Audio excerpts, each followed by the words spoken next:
The winter meetings overall were kind of a flop, but at least the Braves did make some moves, including one big trade and some minor moves as well on a Wednesday. I'll discuss all of that and what's left to do for the Braves this offseason on today's episode of Locked On Braves. So let's get into it. You are Locked On Braves, your daily Atlanta Braves podcast. Part of the Locked On Podcast Network, your team every day.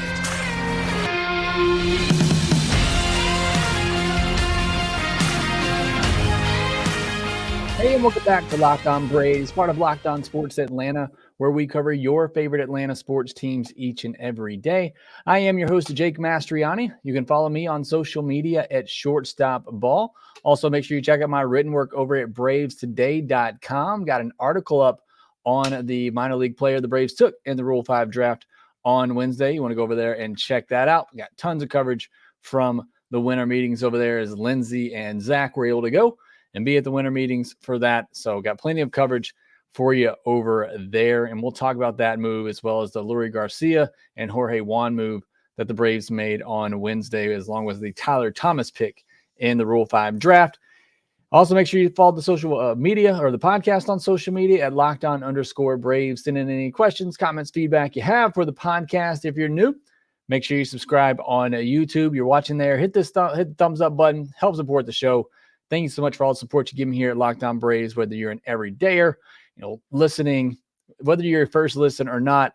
I appreciate you, everything that you do for me. It's been a tremendous growth we've had here at the podcast, and that's all thanks to you and continuing to spread the word, spread the love. Thank you so much for that. I do a lot of these podcasts live during the off season. If you want to join me, we're doing a little bit later tonight. It usually starts around 9 p.m. Central.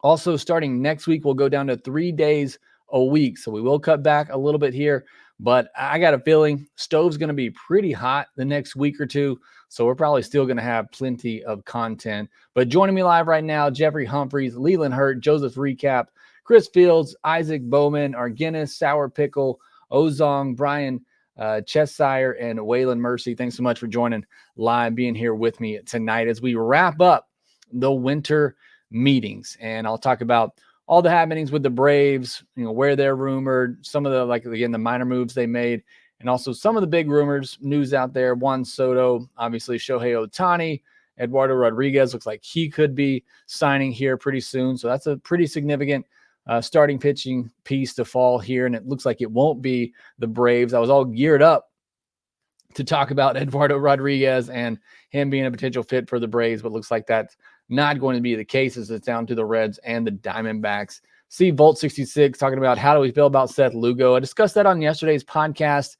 I don't feel particularly great about Seth Lugo, but either way, we'll get into all the discussion. I am somewhat losing my voice as well, and I forgot to bring some water down here, so I apologize if voice is going in and out on this one.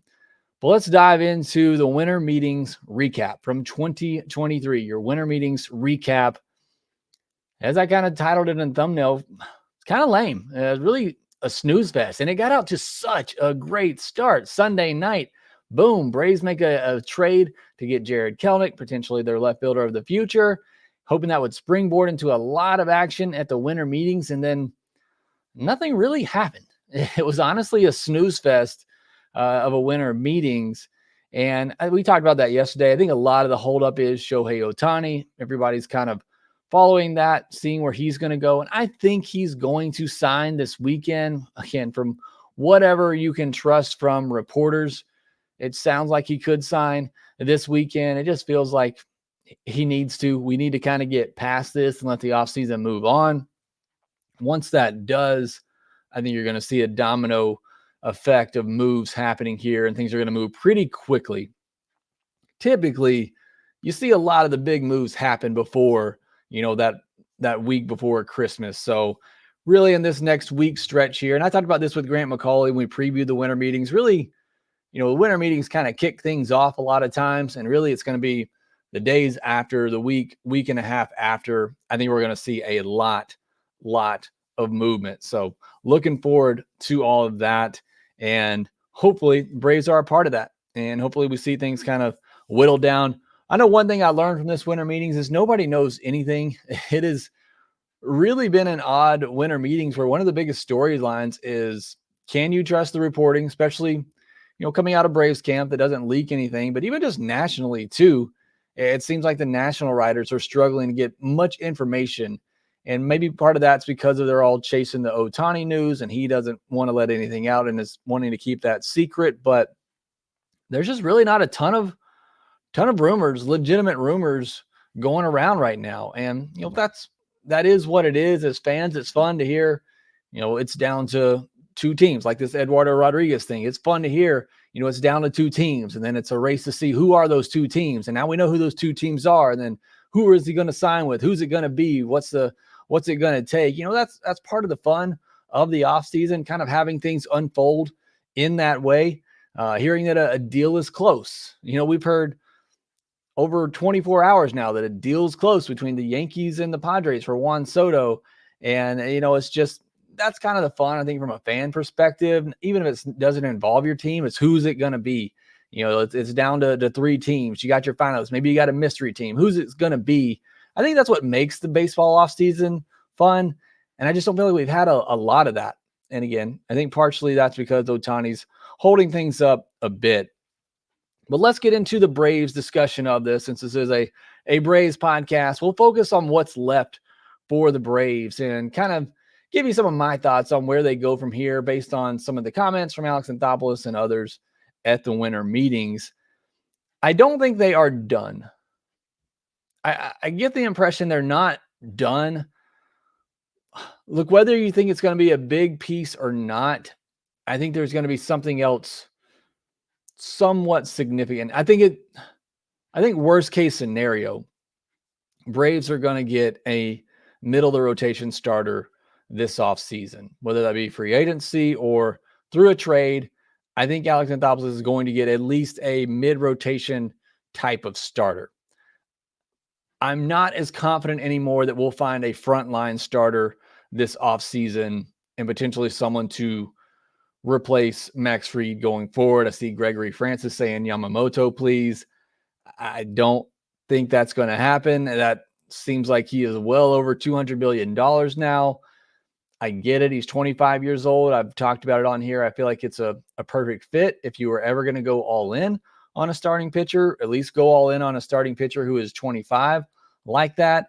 But it just sounds like there's so many other teams that are using that same line of logic. And that's why he's probably going to see a deal upward of $200 million for somebody that's never pitched in the big leagues before. So I still like Yamamoto, but I don't think it's going to happen. There was a report, as Waylon Mercy points out, Cohen flying over, to Japan to meet with him. And once that checkbook, gets into play, certainly makes things a little bit more difficult. So I have lost some confidence in the fact that the Braves will get a frontline starter, even through trade. I've lost some confidence in that happening, but I think at the very least, the Braves get a mid-rotation starter for this year, maybe for the next couple of years as well. In that class, the Michael Wacha's of the world, the Jack Flaherty's, Lucas Giolito. I think the Braves get somebody kind of in that tier to kind of help build out some depth in the middle of the Braves rotation. Position players, appear to be set there, certainly. And Alex Anthopoulos has talked about the fact that they haven't really been going after any position players other than Jared Kelenic, which all just kind of came together. And unless something just comes up like that and a situation becomes available that Alex just can't pass up, like an upgrade at shortstop, I don't see any more significant position players. Obviously, they're going to add some moves, make some moves for the bench, maybe get a right-handed bat, or you could just go with Vaughn Grissom in that role in left field. But again, I hope Vaughn Grissom doesn't become a platoon player. You want to use him as a super utility guy and give him a couple starts a week at shortstop and in left field, maybe a spot in DH here or there, maybe at second base where, look, love Ozzie, but he has been somewhat injury prone the last several years and has missed some games. So bottom line, I don't want to see Vaughn Grissom become a platoon player, but I believe they'll go out and get a right-handed bat for the bench that can play outfield for sure to give you some depth there. One name I thought of, and I've heard others kind of mention it as well, but somebody I was thinking about today is Tommy Edman. I've heard some rumblings of the Cardinals maybe wanting to move him. They got their top prospect, Mason Wynn, getting ready to come up and play shortstop. I think Tommy Edman, if it makes sense and there's a fit, not really sure where the match is there with the Cardinals, but I think Tommy Edman would be a really interesting name. Somebody that's, just below league average hitter, around the 90 to 100 WRC plus, but somebody that, can hit double-digit homers, 20-plus stolen bases, pretty solid average, not the highest on-base percentage, but plays really good defense. It's similar, a little bit better range than Orlando Arcia, but not quite as strong of an arm. So I think Tommy Edman is somebody, if he became available and there was a match there with the Cardinals, say the Braves wanted to throw him, one of their depth starting pitchers. Again, I don't know what the asking price is, but I think Tommy Edman would be an interesting name because then you could use him as your shortstop, move Arcia to the bench, and then that upgrades your bench. See Brian Cheshire saying, what about the bench? I think that is certainly a move that you could do in a way, and it gives you some more options, especially Vaughn Grissom, who it sounds like he has reported to the Puerto Rican Winter League and is going to start playing the outfield there. If he starts getting reps in the outfield, then you got, Vaughn Grissom, who can play all over the place, and Tommy Edman, who can play all over the place. You got Orlando Arcia, who can play all over the infield. Starts to give you some options there and some really quality depth. So, again, I don't know the availability of Tommy Edman or how that would even match up with the Braves, but certainly a name that if becomes available, I'd be interested in. But most likely, you're going to see minor moves to fill out the bench. Kevin Pillar types, guys coming in on minor league deals, maybe Lurie Garcia, which we'll talk about later. You're going to see moves like that to fill out the rest of this bench. Nothing expensive, except I do think they probably will get, a somewhat significant right-handed outfield bat for the bench. Maybe even a left field or left-handed bat as well. And another thing I thought of, if you don't like the starting pitching options, they don't want to spend big on the Snells, the Jordan Montgomerys of the world, maybe build the best bullpen of all time. I mean, they're certainly on their way to doing that. Certainly, I don't believe they're going to be out on Hader, but Robert Stevenson is a name that would be a great pickup. He's projected to get 4 years, $36 million. The Rays, go figure, turned him into a stud reliever. So if you really don't like some of the prices on starting pitching, whether it be free agency and trade, maybe just go out and build the best bullpen you can. Have guys like Renato Lopez who can go multiple innings. Bring up an AJ Smith-Shawver. Maybe you work him in throwing 3-4 innings at a time. Maybe you do that with a Hurston Waldrop. So that may be another route the Braves could go to kind of figure out the pitching side of things. Look, if everybody's healthy and you got Strider, Fried, Morton, Elder, figure out the fifth spot, rotation's going to be fine. It's more so about just building out that depth. So that's where I think the Braves go from here. I think they are at the very least going to get a mid-rotation pitcher, probably at least one significant impact bat for the bench and depth, and then fill out the rest of it with some minor moves. All right, next we'll get into some of the bigger rumors from the winter meetings on Wednesday, including a potential Juan Soto deal. Talked about the Eduardo Rodriguez move as well. We'll discuss all those here next. Get in on the action this NFL season with FanDuel, America's #1 sportsbook. Right now, new customers get $150 in bonus bets with any winning $5 moneyline bet. That's $150 if your team wins. You've been thinking about joining FanDuel? There's no better time to get in on the action than right now. The app is easy to use. They have a wide range of betting options, including spreads, player props, over-unders, and more. And right now, you go over there, you want to check out who the favorite is for the World Series in 2024. It is going to be your Atlanta Braves. Of course, that's until Ohtani signs with the Dodgers, and that might flip some things, but a lot to happen this offseason. But right now, the Braves are your betting favorites, and no matter what happens, they will be one of the favorites to win the World Series in 2024. But they got so much more that you can get in on over at FanDuel. So visit FanDuel.com/lockedon to get in on the action. Again, that's FanDuel.com/lockedon. Also, make sure you visit FanDuel.com/playsafe for tools and resources to help you stay in control of the way you play. FanDuel, official partner of the NFL.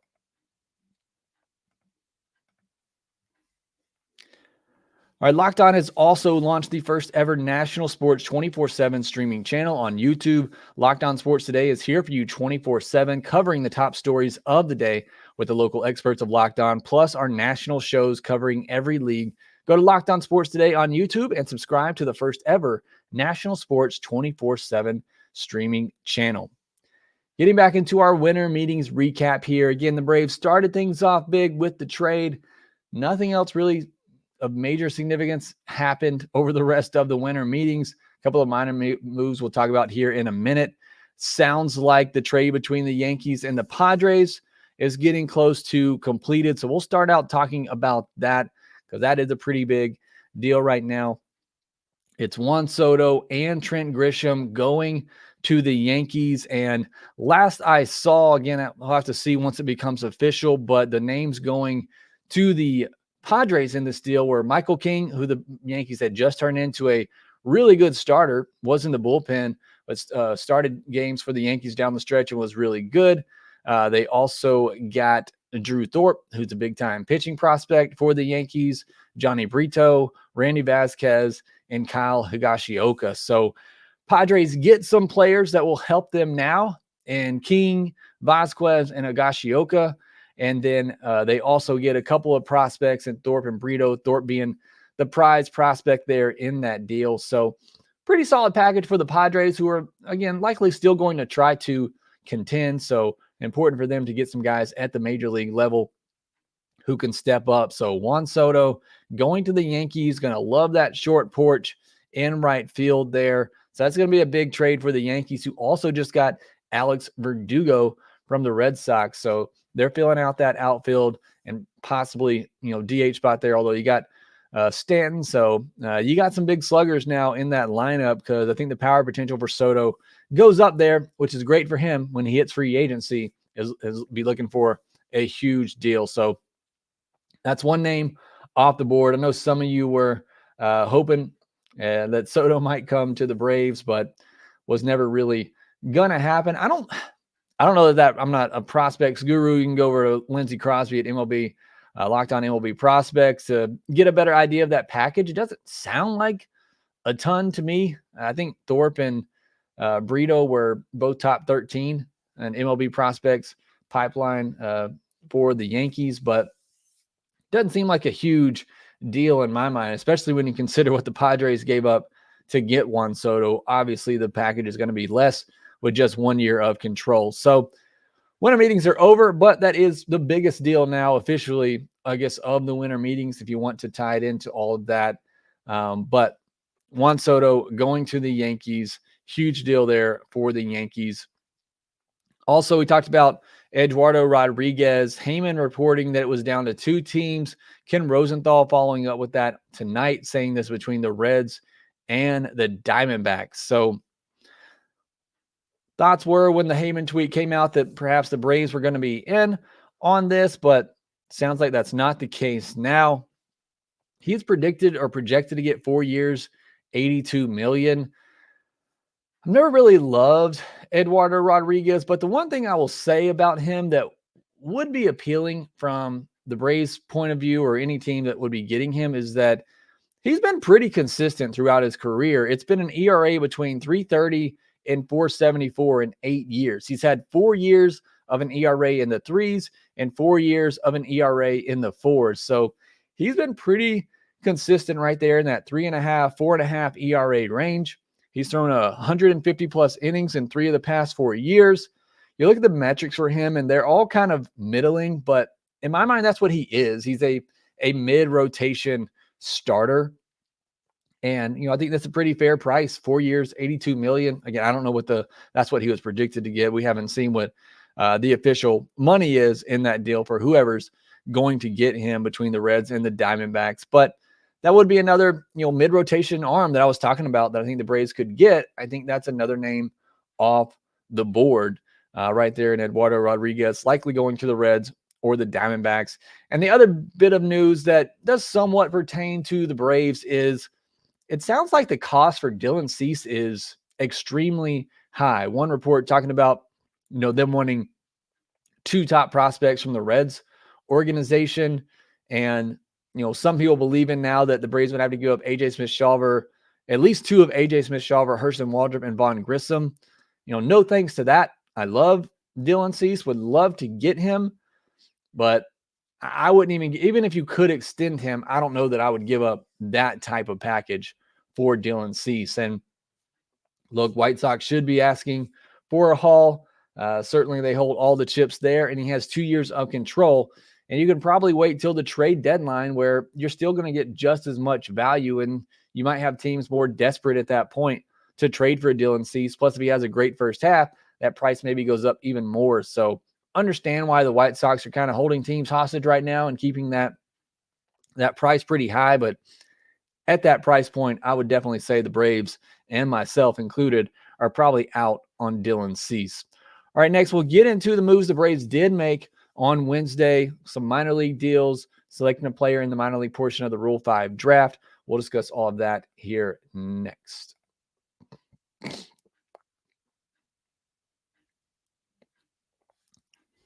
Once again, I want to remind you that Locked On has launched the first ever national sports 24/7 streaming channel on YouTube. Locked On Sports Today is here for you 24/7, covering the top sports stories of the day with the local experts of Locked On, plus our national shows covering every league.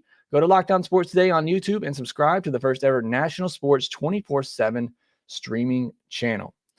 All right, wrapping things up on the winter meetings, you had the Rule 5 draft happening on Wednesday. The Braves did not take anybody in the major league portion of the MLB draft, and they did not lose anybody. So that means Luis Diavila goes back to the Braves, provides some starting pitching depth in the organization, and Jesse Franklin remains with the Braves, among a list of others who were able. But those were the two in my mind that if anybody were going to get taken, it's probably going to be one of those two, but neither were selected, so they come back to the Braves. Good. Happy for Jesse Franklin to come back again. Hopefully he turns into some sort of left-handed platoon hitter, or at least a left-handed platoon bat with some pop. So glad to see him come back. So the Braves don't take anybody. They don't lose anybody. Then you go to the minor league portion of the Rule 5 draft, and the Braves select Tyler Thomas, from the Mets. And Tyler Thomas, pretty interesting, drafted by the Cubs, and then was traded to the Rangers for Jesse Chavez. So I thought that was the most interesting part of that whole deal. Again, I wrote about it over on bravestoday.com. You want to go check that out in more detail. But he was let loose last year, joined independent ball, had a 0.90 ERA, and I believe it was about 15 or 20 innings there. And then the Mets picked him up. He had really good ERA at Double-A.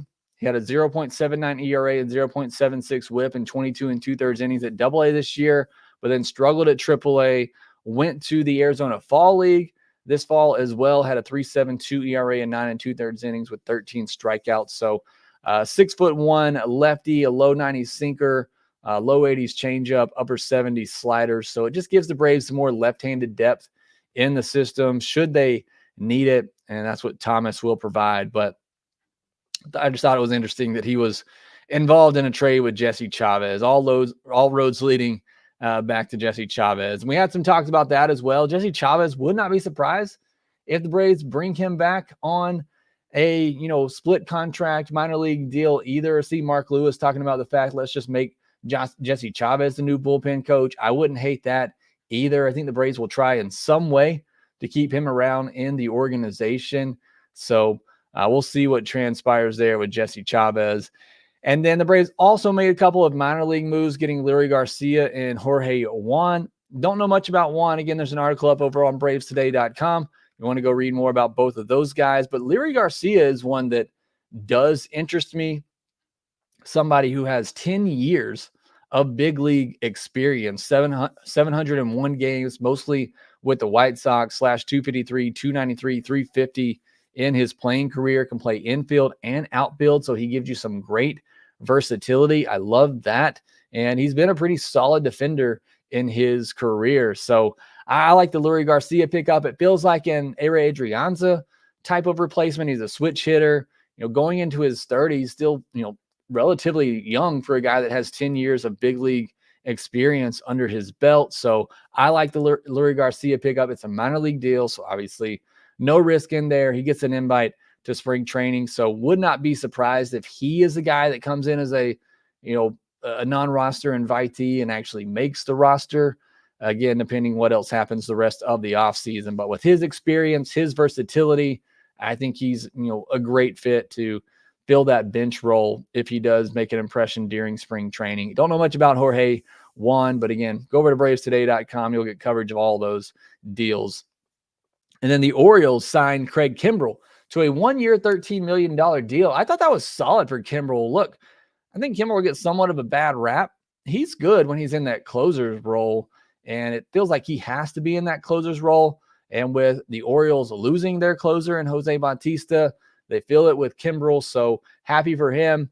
He's on a fun team in the Orioles who are going to be good. So hoping the best for Craig Kimbrell. Look, that'd be a deal if the Braves did feel like they needed to trade Raisel Iglesias for whatever reason. I'd be fine with them going and getting Kimbrell on a 1-year, $13 million deal. But Orioles snatch him up. And now we got breaking news here as well. Jeff Passan reporting left-handed starter Eduardo Rodriguez and the Diamondbacks are in agreement on a 4-year contract for around $20 million per year. So about the price that we talked about, he's going to the Diamondbacks. So the Diamondbacks get their big starting pitcher for the offseason to help them out trying to get back to the World Series. So a little bit of breaking news here late on the podcast. I see Rodney keep mentioning Tim Anderson for shortstop. No, thank you. I don't want any part of that. I'm good passing on Tim Anderson as potential shortstop. Wolf and Man. So who do you think Orioles are going to send to the Braves? I don't know if you're talking about the Pirates in that trade that they made with the Pirates. The Pirates have to send the Braves a player to be named later. A lot of people thought it might be whoever the Pirates ended up taking in the Rule 5 draft, but was not the case. So we'll see how that ends up going there. Just looking through Matthew Brittingham. Jake, do you think taking on all of Evan White's $17 million contract is worth it for Kelenic? Wouldn't it be better off spending that money on starting pitching instead? Why not spend that money to get Kelenic and spend money on starting pitching? Look, I think the Braves are at that point. I don't see the books. I don't have any inside knowledge of that. Nobody does, but the Braves books are open. I mean, people can see them. You know how much that team is making. I feel like taking on that money to get Kelenic was worth it because I feel like it's a player that's only going to get better. He's still 24. I mean, it's so crazy how often we give up on such talented prospects so early in their careers. He's still just 24. He's going to come to a Braves team where he doesn't have to be the guy. You got Kevin Seitzer, Chipper Jones, a great group of coaches there to hopefully help him unlock some things, a better hitting ballpark for him. So I think it was worth it to taking on the Evan White contract and to an extent the Marco Gonzalez contract get Kelenic. I'm very excited about his future here in Atlanta. And I think there should still be money to go out and get a starting pitcher. You're right, Matthew. If that deal for Jared Kelenic hampers them or prevents them from going out and getting the starting pitcher that they need, then yeah, I probably would be a little let down by that, but I'd also be let down if making that move prevents them from doing what they want to do on the starting pitching front, if that makes sense. And Ray, what if Charlie Morton just transitions to pitching coach in May instead of playing? Yeah, the Braves got a couple of guys that may just be ready to transition straight into a coaching role. Travis d'Arnaud, one as well, might be ready to just go straight into a pitching role. Owen Ray, any shot the Orioles want to move John Means? Only 1 year left on his contract, estimated to get around $7 million. I mean, what are you going to – maybe, but what are you going to give him? And John Means, middle of the rotation type of arm. I just don't see – I don't necessarily see the fit there in that type of move. Waylon Mercy, you think they might not make a major move, get more clarity with Waldrop and Shawver, then grab a starter at the deadline if needed. And that's certainly a way they can go. Look, I've said it all along. You still have Fried, Strider, and Morton at the top of your rotation. That's still going to be one of the better top threes in all of baseball for a starting rotation. Right now, the Braves need depth in the rotation. They need, somebody behind those three. They need Elder to be more like first half. And I know first half probably is not realistic, but they need him to be more of a number 4 pitcher. He was not even a number 5 pitcher at the end of last year. They need somebody else to step up in that back end, whether that's Darius Vines, maybe Huascar Ynoa. So yes, the Braves could go into this year with what they have, as Waylon says, get more clarity with some of those young pitchers in A.J. Smith-Shawver. Maybe you do slow play him. Let him come in for 3-4 inning stints earlier in the year and just kind of work him up to that starter's workload like they did with Spencer Strider a couple of years ago. And then see what you got at the trade deadline. Look, this team is still going to be good.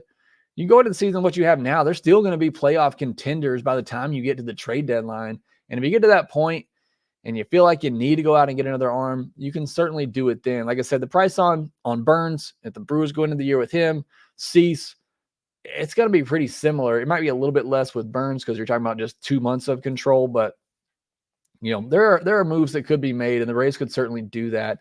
Tyler says, do you think we try to offer Max a new contract? There was also a report about this. I don't know if I mentioned it yesterday's pod. I think I did, but there were reports the Braves tried to work out a deal with Max earlier in 2023. Those talks came to an impasse. Feels like Max Fried is gone. Could they reopen those negotiations? Yes, but it feels very, very unlikely. Brian Cheshire saying Kelenic will be an all-star.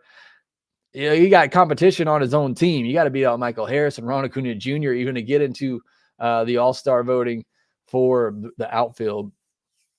Waylon, best case to have Elder for depth.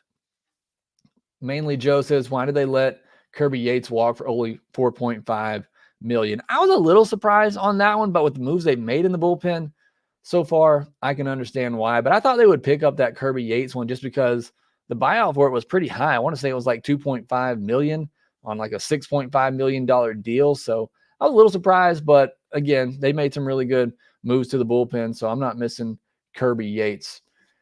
And last one here from Peter D'Amico. Jake, I've never seen in all my years following MLB that an entire outfield, including infield and catcher positions, are locked up for the next 4 to 5 years and done some more. So it is incredible where the Braves are and what they've built.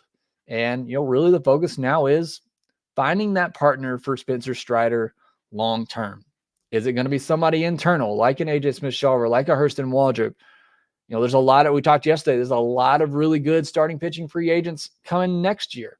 Do they go out and get one of those guys? Do they trade for somebody right now and lock them up long-term? That's really the question going forward, is how do you feel out this rotation? And that's going to be a lot of the focus for Alex Anthopoulos and the front office going forward. And that's kind of where I started. So that's where I'll wrap it up here. I think going forward, it's pretty clear the Braves' plan and strategy the rest of this offseason is starting pitching. Can they make a big move at starting pitcher to shore up that rotation for 2024 and beyond? That's what we'll be waiting to see the rest of this offseason. That will do it for this episode of Locked On Braves. Thanks so much for joining, whether live, watching the replay on YouTube, or the audio version. I appreciate you very, very much. Make sure you subscribe on YouTube, subscribe wherever you get your podcast. Follow us on social media at ShortstopBall, at LockedOn_Braves, and we will talk to you next time.